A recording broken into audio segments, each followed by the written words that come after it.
Rishi Sunak is reportedly set to impose a pay cap on 5 million public sector workers as he seeks to rebuild public finances damaged by the pandemic.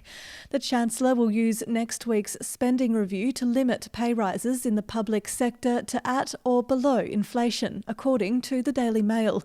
Only frontline NHS doctors and nurses will be exempt from the cap in recognition of their work during the coronavirus pandemic, the newspaper said. However, teachers, police, members of the armed forces, as well as NHS managers will all be affected. Joe Biden has won Georgia and its 16 electoral votes after a hand tally of election ballots affirmed the former vice president's narrow lead over Donald Trump. The hand tally of about 5 million votes stemmed from an audit required by a new state law and not in response to any suspected problems with the state's results or recount request. The state has until Friday to certify results that have been certified and submitted by the counties.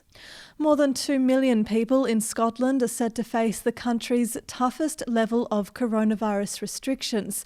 The Level 4 rules are to come into force in 11 council areas, including Glasgow, at 6 p.m. on Friday.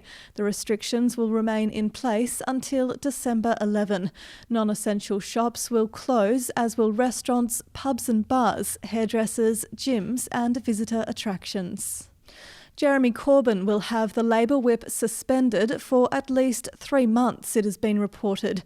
Chief Whip Nick Brown is said to have written to Mr Corbyn telling him the whip had been suspended pending an investigation into whether he had broken party code of conduct.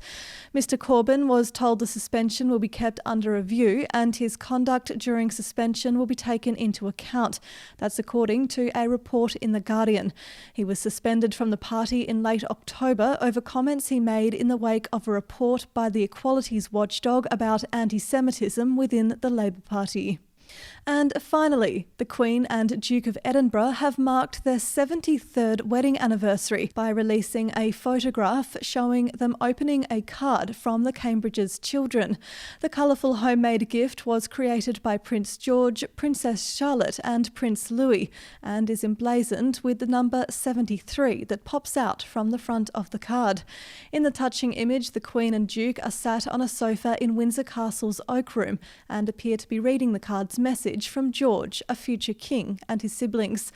The picture, taken by Chris Jackson from Getty Images, also shows a small pile of anniversary cards and letters sent by well-wishers on a nearby table.